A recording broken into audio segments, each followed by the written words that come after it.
വള്ളലാർ രാമലിംഗസ്വാമികളുടെ അരുൾപ്പെരും ജ്യോതിയിലെ അടുത്ത പദ്യത്തിലേക്ക് നമുക്ക് കിടക്കാം. നോക്കൂ. അയ്യമും തിരുമ്പും മറുത്ത് എൻ ഉടമ്പിനുൾ അയ്യവും നീക്കിയ അരുൾപ്പെരും ജ്യോതി.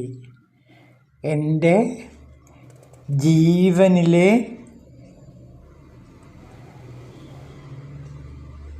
ആ മായയെയും അതേപോലെ തന്നെ ഭയത്തെയും മാറ്റിയ അരുൾപ്പെരും ജ്യോതി. അപ്പോൾ വള്ളലാർ സ്വാമികൾ പറയുന്നത് തൻ്റെ ജീവിതം എന്ന് പറയുന്നത് എങ്ങനെയുള്ളായിരുന്നു? അയ്യമും തിരുപ്പും മറുത്തു. എൻ്റെ ജീവിതം സാധാരണ മനുഷ്യരുടേത് പോലെയായിരുന്നു ആദ്യം. പക്ഷേ അത് പിന്നീട് ഈ അരുൾപ്പെരും ജ്യോതി എന്നിൽ തെളിയാൻ തുടങ്ങിയപ്പോൾ അയ്യമും തിരുപ്പും മറുത്തു കഴിഞ്ഞു. ആ ജീവിത സുഖത്തിന് വേണ്ടിയുള്ള പരക്കം പാച്ചിൽ അവസാനിച്ചു. ജീവിതത്തിൻ്റെ ആ ദ്വൈതാവസ്ഥ മാറിക്കിട്ടി. ആനന്ദത്തിന് വേണ്ടി, ഭൗതിക സുഖത്തിന് വേണ്ടിയുള്ള പാച്ചിൽ അവസാനിച്ചു. പിന്നെ എന്താണ്? അയ്യമും നീക്കി. അയ്യം എന്ന് വെച്ചാൽ സംശയം, അതേപോലെ ഭയം, ഇതൊക്കെ ചേർന്നതാണ് എൻ്റെ ആദ്യകാല ജീവിതം. ഭയത്തിനെയും നീക്കിയ അരുൾപ്പെരും ജ്യോതി. അപ്പോൾ എൻ്റെ ജീവിതത്തിൻ്റെ സുഖാസക്തിയെയും അതേപോലെ എൻ്റെ ഭയത്തെയും പരിപൂർണമായി അല്ലയോ പെരുംജ്യോതി നീ വന്ന് പ്രകാശിക്കാൻ തുടങ്ങിയതോടുകൂടി ഇല്ലാതായിത്തീർന്നു. അങ്ങനെ മായാബദ്ധമായ എൻ്റെ ജീവിതം, ഭൗതിക സുഖത്തിനു വേണ്ടിയുള്ള അലഞ്ഞു നടന്ന എൻ്റെ ജീവിതവും അതേപോലെ എൻ്റെ ഭയവും അരുൾപ്പെരും ജ്യോതി എന്നിൽ ജ്വലിക്കാൻ തുടങ്ങിയതോടെ പരിപൂർണമായി ഇല്ലാത്ത ഒരവസ്ഥയിലേക്ക് മാറി. ഞാൻ അദ്വൈത ഭൂമിയിലേക്ക് എത്തിച്ചേർന്നു എന്നാണ് പറയുന്നത്. അപ്പോൾ താൻ ദ്വൈതമായ അവസ്ഥയിലായിരുന്നു ആദ്യം. ജീവിതത്തിൻ്റെ സുഖാസക്തിയെ അഭിരമിച്ച തന്നെ ഈ അരുൾപ്പെരും ജ്യോതിയാണ് യഥാർത്ഥ സത്യത്തിലേക്ക് തിരിച്ചു വിട്ടത്. ഇത് തിരുമൂലദേവനും ഇതുതന്നെയാണ് പറയുന്നത്. തിരുമൂലദേവൻ്റെ ജീവചരിത്രത്തിലും ഈ ഭാഗം തന്നെ വിശദീകരിക്കുന്നുണ്ട്. അദ്ദേഹം തൻ്റെ ഉയർനിലയെക്കുറിച്ചിട്ടാണ് പറയുന്നത്. സാധാരണ ജീവികളുടെ ഉയർനില എങ്ങനെയുള്ളതാണെന്ന് തിരുമൂലദേവൻ തിരുമന്ത്രത്തിൽ വിവരിക്കുന്നുണ്ട്. ഇൻപു ഒരു വണ്ട് അങ്ക് ഇമ്പമലർമേൽ പോയി 9 വാചം അതുപോൽ ഉയർനിലൈ. ഉയർനില എന്ന് പറയുന്നത് എന്താണ്? സുഖം തേടി അലയുന്ന വണ്ടുകൾ അങ്ങുമിങ്ങും അലഞ്ഞു തിരിഞ്ഞ് അവസാനം മലരിൽ ചെന്ന് പുത്തൻ തേൻ നുകരുന്നത് പോലെ സുഖം തേടി അലയുന്നതാണ് ജീവൻ. അപ്പോൾ ജീവൻ്റെ ആ അവസ്ഥയെക്കുറിച്ചിട്ട് തിരുമൂലദേവൻ പറയണം. അതായത് ഒരു വണ്ട് എപ്രകാരമാണോ പുതുമലരിലെ തേനുണ്ണാൻ വേണ്ടി അലഞ്ഞു തിരിഞ്ഞ് നടക്കുന്നത്, അതേപോലെ ജീവൻ അലഞ്ഞു തിരിഞ്ഞ് പൂവിനെ തേടി. പൂവ് എന്ന് പറഞ്ഞാൽ ഇവിടെ ജീവിത സുഖമാണ്, ഭൗതിക സുഖമാണ്. ജീവിതത്തിലെ മായയിൽപ്പെട്ടുഴന്ന് കിടക്കുകയാണ്. ആ മായയുടെ തേൻ നുകരാൻ വേണ്ടിയിട്ടാണ് ഈ ജീവൻ കിടന്ന് പാടുപെടുന്നത്, അലഞ്ഞു തിരിയുന്നത്. എന്നിട്ട് ആ സുഖം കിട്ടുന്നുണ്ടോ? സുഖം കിട്ടുന്നില്ല എന്ന് മാത്രമല്ല, ഭയം ജനിക്കുകയും ചെയ്യുന്നു. അപ്പോൾ സുഖത്തിന് പകരം കിട്ടുന്നത് അസുഖമാണ്. അതേപോലെ അഭയത്തിന് പകരം കിട്ടുന്നത് ഭയമാണ്.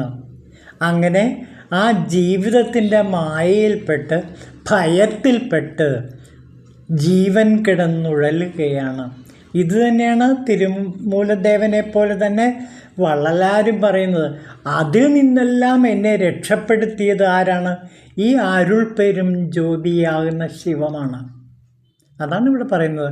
ശിവജ്യോതിസ് എന്നിൽ തെളിയാൻ തുടങ്ങുന്നതോടെ, ശിവൻ്റെ അരുള് എന്നിൽ വർഷിക്കാൻ തുടങ്ങിയതോടുകൂടി ഈ അരുൾ പെരും ജ്യോതി എന്നിൽ പടർന്ന് വിലസാൻ തുടങ്ങിയതോടുകൂടി എൻ്റെ ജീവിതത്തിനോടുള്ള ആ ഭൗതികമായ സുഖാനുഭൂതിക്ക് വേണ്ടിയുള്ള പരക്കം പാച്ചിൽ അവസാനിച്ചു. പിന്നെ അതേപോലെ ഏറ്റവും പ്രധാനപ്പെട്ടത്, ഭയത്തിലായിരുന്നു ഞാൻ ഇത്രയും നാളും ജീവിച്ചത്. അരുൾ പെരും ജ്യോതി എന്നിൽ നിറയാൻ തുടങ്ങിയതോടുകൂടി എൻ്റെ ഭയം മാറുകയും ഞാൻ അഭയത്തിൽ എത്തിച്ചേരുകയും ചെയ്തു. അഭയം വൈ ബ്രഹ്മ എന്ന ഉപനിഷത്ത് സത്യത്തിലേക്ക് ഞാൻ എത്തിച്ചേർന്നു. അഭയമാണ്, ഭയമില്ലായ്മയാണ് ബ്രഹ്മം. അങ്ങനെ അഭയത്തിലേക്ക് ഞാൻ എത്തിച്ചേർന്നു. അത് എന്നെ എത്തിച്ചത് ഈ അരുൾ പെരും ജ്യോതിയാകുന്ന ശിവജ്യോതിയാണ്. അപ്പോൾ ശിവതത്വം എന്നിൽ നിറഞ്ഞപ്പോൾ, ശിവമഹിമ എന്നിൽ നിറഞ്ഞപ്പോൾ, ശിവൻ്റെ അരുൾ എന്നിൽ നിറഞ്ഞപ്പോൾ, ആ അരുൾ പെരും ജ്യോതി പൂർണ്ണമായി പ്രകാശിക്കാൻ തുടങ്ങിയപ്പോൾ ജീവിതാസക്തിയിൽ നിന്ന് ഞാൻ മാറുകയും അങ്ങനെ ആ ആസക്തിയിൽ നിന്ന് അനാസക്തിയിലേക്ക് എത്തിച്ചേരുകയും അതേപോലെ ഭയത്തിൽ നിന്ന് അഭയത്തിലേക്ക് എത്തിച്ചേരുകയും ചെയ്യുന്നു. അപ്പോൾ ഇവിടെ ശരിക്കും പറഞ്ഞാൽ ആ ജീവൻ്റെ വികാസ പരിണാമങ്ങളെപ്പറ്റിയാണ് പറയുന്നത്. അരുൾ പെരും ജ്യോതി നമ്മിൽ ജ്വലിക്കാൻ തുടങ്ങുമ്പോൾ നാം ആസക്തിയിൽ നിന്ന് അനാസക്തിയിലേക്കും ഭയത്തിൽ നിന്ന് അഭയത്തിലേക്കും എത്തിച്ചേരുന്നു. ഇത് തന്നെയാണ് തിരുമൂലദേവനും നമ്മളോട് പറയുന്നത്. അപ്പോൾ തിരുമൂലർ തിരുമന്ത്രത്തിൽ ആവിഷ്കരിക്കുന്ന ആ തത്വചിന്തയുടെ വൈകാരികമായ കാവ്യാത്മകമായ ഒരാവിഷ്കാരമാണ് അരുൾ പെരും ജ്യോതി എന്ന് പറയേണ്ടി വരും. അപ്പോൾ തിരുമൂലദേവൻ സാക്ഷാത്കരിച്ച ശിവജ്യോതിസിനെ അരുൾ പെരും ജ്യോതിയെ കണ്ട് അതിലൂടെ ജീവിതത്തിൻ്റെ ഒരു പുതിയ അർത്ഥതലങ്ങൾ കണ്ടെത്തുകയാണ് ചെയ്യുന്നത്. അപ്പോൾ വള്ളലാർ തിരുമൂലരിൽ നിന്ന് എങ്ങനെ വ്യത്യസ്തനായിരിക്കുന്നു എന്നുകൂടി നാം ഇവിടെ ഓർക്കണം.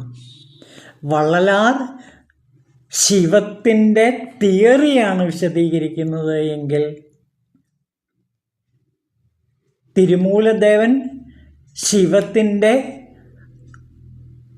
ആ തിയറിയാണ് വിശദീകരിച്ചതെങ്കിൽ വള്ളലാർ അതിൻ്റെ പ്രാക്ടിക്കൽ സൈഡാണ് നമുക്ക് പറഞ്ഞു തരുന്നത്. അതാണ് തിരുമന്ത്രവും അരുൾ പെരും ജ്യോതിയും തമ്മിലുള്ള വ്യത്യാസം. തിയറി തിരുമന്ത്രമാണെങ്കിൽ അതിൻ്റെ പ്രാക്ടിക്കലാണ് അരുൾ പെരും ജ്യോതി എന്ന ഈ അകവൽ.